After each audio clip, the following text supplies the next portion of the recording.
TBP news, आवाज तुमचा, साथ आमची।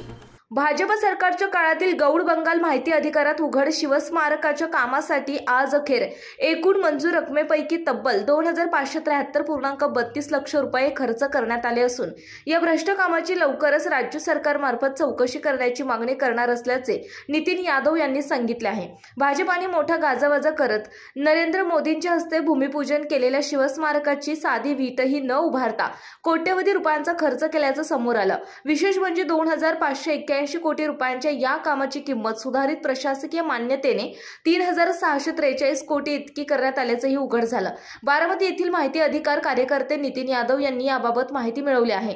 मागील भाजपा सरकारने मताच्या राजकारणासाठी महाराष्ट्राचे आराध्य दैवत छत्रपती शिवाजी महाराजांचे नाव वापरत जनतेच्या भावनेशी खेळत जो गलिच्छपणा केला त्या अरबी समुद्रातील शिवस्मारकाची प्रत्यक्षात एकही वीट न करता कोट्यवधी रुपयांची उधळण केली असल्याचे आता स्पष्ट झालं आहे। या प्रकरणी आरटीआय कार्यकर्ते नितीन यादव आक्रमक झाले आहेत। माहिती अधिकारात धक्कादायक बाब उघड याबाबतची धक्कादायक माहिती अधिकारामध्ये प्राप्त झाली आहे। यात महत्त्वाचं म्हणजे या कामासाठी सल्लागार म्हणून मे इजिस इंडिया या कंपनीची नेमणूक करून तब्बल 94.70 कोटी रुपये कन्सल्टन्सीसाठी सदरच्या कामासाठी मंजूर करण्यात आले।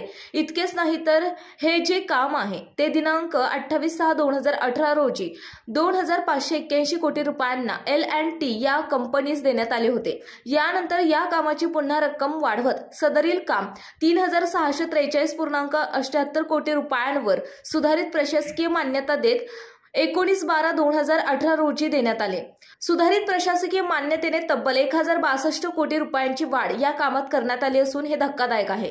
या कामासाठी आज अखेर एकूण मंजूर रकमेपैकी तब्बल 2573.32 लाख रुपये खर्च करण्यात आले असून या भ्रष्ट कामाची लवकरच राज्य सरकारमार्फत चौकशी करण्याची मागणी करणार असल्याचे नितीन यादव यांनी सांगितले। आपल्या भागातील महत्त्वाच्या आणि ताज्या बातम्या पाहण्यासाठी आजच